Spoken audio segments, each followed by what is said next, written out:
Court-martial in connection with the deaths of 3 Afghans. Sky's Foreign Affairs editor Tim Marshall now reports. That the photographs were taken is one thing. Another are the alleged circumstances leading to them. They're from a year ago and appear to show US soldiers posing with civilian corpses, including a 13-year-old boy. We're not showing the entire image due to the condition of the body.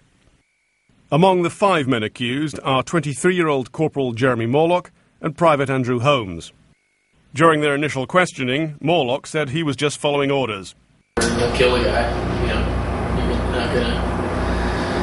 you're not gonna disobey gives, especially out there, man.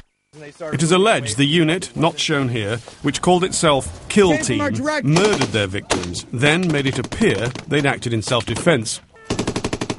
The officer in charge of all US troops in Afghanistan knows how damaging the images will be to Operation Enduring Freedom.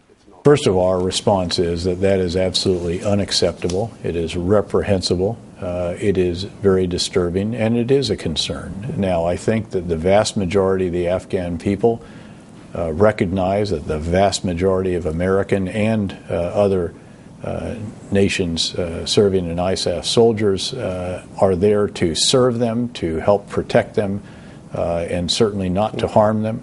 In 2004, America's reputation around the world took a battering during the Iraq Abu Ghraib scandal. That uncovered systematic torture in prisons. 11 military personnel were sentenced to jail terms. A brigadier colonel was reprimanded. There were unproven allegations that the highest levels of the Pentagon turned a blind eye.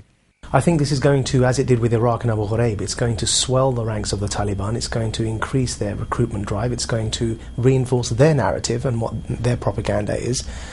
It's devastating for the Allied forces who are working with the Americans in Afghanistan because, of course, they are also going to be held responsible for a crime they didn't commit. The Americans will now want to know how widespread images like these are as they try to contain the fallout in Afghanistan and beyond.